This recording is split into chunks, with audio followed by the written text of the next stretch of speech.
What's up everyone, and welcome to my first tech slice. Today I'm going to be doing a review of the Galaxy S10 Plus and the Galaxy Buds, and I'll also be sprinkling in some tips and tricks for you as well. Now, some people might say I'm a Samsung fanboy, and they wouldn't be too wrong, but that doesn't mean that I'm blind to everything else on the market. I just love technology, and Samsung just has a habit of knocking it out of the park year after year. Now, I had the S3 at the beginning about 6 years ago, and I actually won People's Choice in the review competition held by Gizmodo Australia. And then after that I had the S4, I had the S6 Edge, I had the S7 Edge, I had the S8 Plus, and now here we are finally with the S10 Plus. Now let's get started.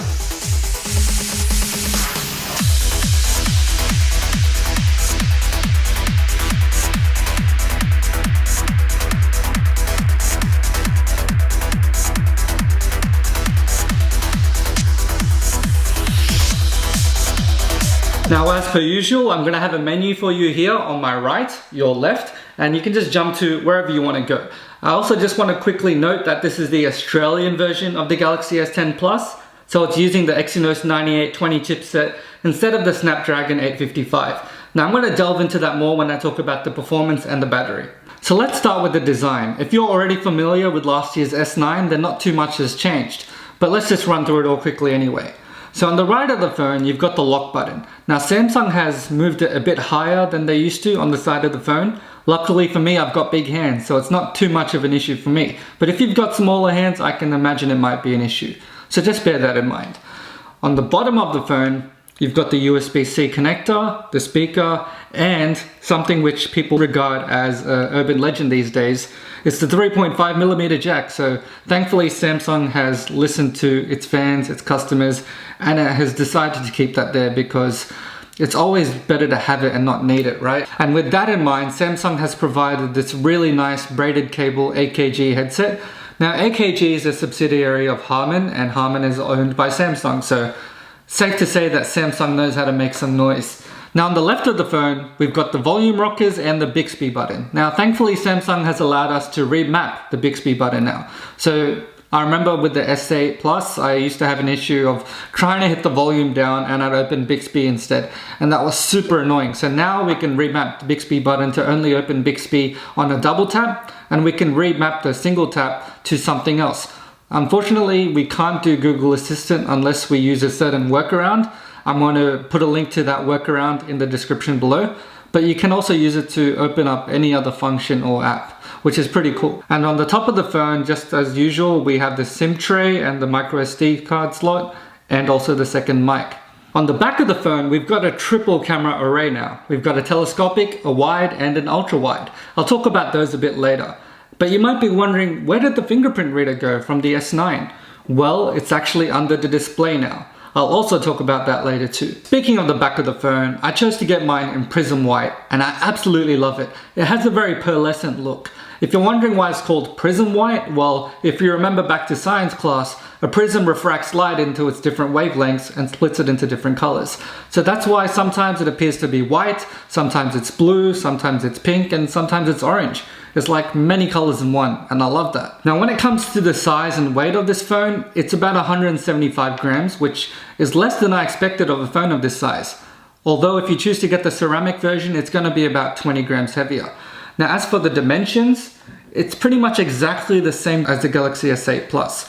Although the screen is bigger, it's 6.4 inches as opposed to 6.2, and it has a bigger battery, which is 4100 milliamps. So well done Samsung. Now let's talk about the display. It's absolutely phenomenal. I'm not overstating it when I say it's most probably the best display on the market. And Samsung usually always has got the best display. Just look at DisplayMate or any of the other reviewers. So this is a Quad HD Plus panel, but it comes out of the box as Full HD Plus to save battery. And to be honest, you can't really tell the difference between the two, but the battery will. So if you want better battery life and you're not going to miss the few extra pixels that might be discernible to your eye, then I would recommend just leaving it as Full HD Plus. This phone also has a 93% screen to body ratio. Although unlike other phones these days which have a notch at the top, it has a hole punch for the cameras. The other good thing about this phone is the AMOLED. Now Samsung kind of led the charge with AMOLED, and for good reason, because AMOLED has infinite contrast ratios. It's got brighter colors, more vivid colors, it's got true blacks, and it's got very good energy saving because of that. So when there's a black pixel on the screen, it actually just switches it off. So there's no power going to it. So another good battery saving tip is to use dark wallpapers and use a dark theme. You can find plenty on the Galaxy store. Now speaking of that hole punch, it doesn't really affect you too much except when you're maybe doing video and you fill the whole screen. It's noticeable at the top left, but helps if you flip it over and then it goes under the bottom right. And then if you're holding it with your thumb there, you won't really notice it anyway. But other than that, when you're not looking in full screen landscape mode, it basically just fades away into the notification bar at the top. And because it's at the top right, it's an area of the screen which you're not used to using anyway. So I didn't find it to be much of an issue at all. And you can also find some creative wallpapers to take advantage of that hole punch. The screen also supports HDR10, so you're not going to get anything better than this, at least not yet. Now Samsung also has this always on display, so it shows you the time and the notifications you might have, even when the phone is locked. Now it does use some power, so if you want to maximize your battery savings, you might want to turn this off, but it doesn't use as much power as you think, because as I said, AMOLED technology only switches on the pixels that are being used. Now let's talk about the user interface. Samsung's new One UI is actually pretty good. It's the first time I haven't felt the need to immediately install Nova Launcher. It's way lighter than it used to be, it's less laggy, it's smooth, it's intuitive. You swipe down to access the notifications, you swipe down again to access the settings, you swipe up to access the app drawer. You can easily enter one-handed mode by swiping up from the bottom left or right corners. You can actually do so many things. But one thing I would really recommend is getting the Good Lock app. And that will allow you to adjust and customize so many of the UI settings to make it more suitable for you. If it hadn't been for Good Lock, I would have jumped to Nova Launcher already. And I should also just quickly mention that this is running Android Pie, you know, like slice.of.pai. Get it? Okay, that was lame. Now under this magnificent display is the in-glass fingerprint reader. Now it's not the first phone to have one of these, but all of the ones before this were using optical scanners. So basically they just shined a light on your thumb from under the screen and it had a little camera underneath there to take a 2D picture of it. But this is the first phone to use an ultrasonic fingerprint scanner, which is way more secure because it maps your fingerprints in 3D using sound waves, like sonar. So basically it's using sound to see. It's like I have a miniature daredevil inside my phone guarding the entrance to my domain. So the S10 Plus has 3 cameras on the back. The first would be a 12 megapixel telephoto lens, which I would say is about a 50mm on a DSLR. The second camera is a 12 megapixel wide angle, which I would say is comparative to a 24mm lens on a DSLR. And the third camera is the one that really stands out. It's a 16 megapixel ultra wide camera, which I would say is about 12mm. And it has a 123 degree viewing angle. So it takes in a lot. I'm going to put up some sample pictures, all taken from the same position of all 3 cameras, and you can see the difference between the telephoto to the ultra wide. It's pretty substantial, and I love having that option there. I'm assuming a lot of other manufacturers are going to bring on an ultra wide camera. The rear cameras also have a super steady video recording option, which is surprisingly effective. It's very smooth. I'll put up a sample for you. It's so steady, it's like I'm using a gimbal. Right, Bonds? It's like I'm skating instead of walking. This is me running, and it's still pretty damn steady. And just for reference, this is me running without the stabilization. So the front of the phone has 2 cameras, a 10 megapixel main camera, which also shoots 4K video, a world first. And the second camera is an 8 megapixel RGB sensor. So it's only the first one that you will actually really use. The second one is mainly just for depth perception information and to help you distinguish the focused foreground subject from the background. So that's really cool because it allows you to apply various effects like bokeh and blurring, and there's this really cool one called color point, which makes the focused object in color and everything else in black and white. It looks awesome. I'll put up some photos. The telephoto lens on the back of the phone does the same function of distinguishing the background for these live focus photos. So the model that I got has 128 gigs of storage built in, but it's also available in 512 gigs and also 1 terabyte. But don't forget, it also has expandable storage. So I've got 200 gigs of additional storage on the micro SD card in here. But the other great thing about Android phones is they're like portable PCs with proper file management systems and everything. And many of them support USB on the go. So you can plug in a USB drive directly into the phone. So you can either get a drive like this, which has USB Type-C on the end, and you can plug it directly in, or you can use this little adapter which comes in the box. So you can plug in any USB Type-A device in here and plug it into the phone as well. But the reason they give this to you is also because you can use it to transfer all your data and information from your old phone to this one. So that's cool.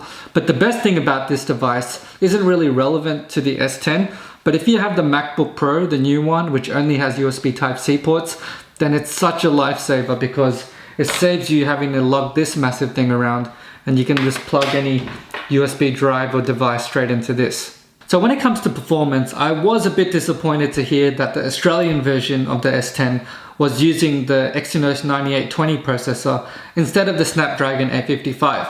And that's because the Exynos uses an 8nm process and the Snapdragon uses a 7nm.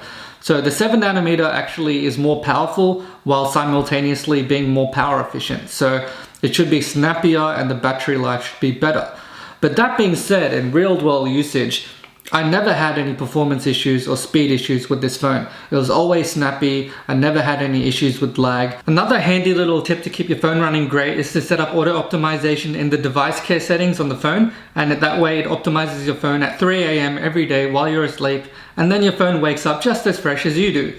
Ideally, both ways. Now here's another handy little tip for you. Go to About Phone in the settings menu, then go to software information, and then keep tapping on build number until you enable the developer options. Then once you've done that, go back to the main settings menu and go to developer options and go to the part where it says USB debugging, enable that, because that can then help you to recover all of your data on your phone in case the screen ever stops working. And that can save your life, trust me. And another thing you can do while you're in the developer options is if you go down further, you can see animation scales. If you change them from 1 to half, it's going to speed up the animations and make your phone feel a lot faster. Now, as for the battery life of this phone, it's pretty great. Like, I have no complaints here at all. When I first got it, I thought it was lackluster because I was only getting about 5.5 hours of screen on time. And all the US reviews were saying they were getting about 7.5 hours. And I thought that was because of the 8nm versus 7nm process. And there's a good chance that's the case. But after a week of using it, the battery and the phone start to optimize themselves based on your usage. And now I'm getting about 6.5 to 7 hours of screen on time, like every day. So I rarely have to charge it before the end of the day, although sometimes I just do it out of habit.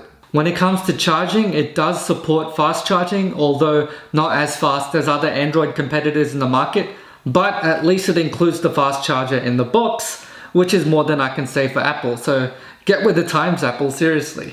It does also have fast wireless charging, but the coolest thing about it is it also has reverse wireless charging. So the phone basically turns into a wireless Qi charging pad, and you can charge other wireless Qi devices, which includes other phones, or the Galaxy Buds, which actually came with my phone with the pre-order bonus and which I'll be reviewing shortly. Now the S10 Plus also comes with a screen protector already pre-installed, so you don't need to get one. I actually did because I didn't know that, but I guess I have some spares now. I would also highly recommend getting a case for this phone because it's smart to protect your investment. I mean, it is a pretty expensive device. So I got the Spigen Ultra Hybrid because it's clear, and so you can still see that sexy prism white, which you paid so much money for. So the other cool thing about this case is it's got a kickstand built in, so you can just prop it up and watch whatever you want. So in summation, I absolutely love this phone. I highly recommend it and I have no regrets at all. However, if you think it's a bit too big for you, you might want to consider the S10 or the S10e, which have smaller screens, smaller batteries, fewer cameras, but also because of that, smaller price tags. So you might want to look into those. So I got my S10 Plus on the Vodafone $60 plan. So that gives me unlimited national calls and texts, plus a huge allowance of international minutes, plus 100 gigs of data. But the best thing about these Vodafone plans is if you like to go traveling, In a large number of countries, you just pay $5 a day, and that gives you access to pretty much your entire allowance. And that includes your data. So that came in really handy when I went to Japan and Fiji most recently. Coincidentally, if you want to see a video about my trip to Japan, I'll link it below. Alright, onto the review of the Galaxy Buds. This is going to be pretty short, so let's get started.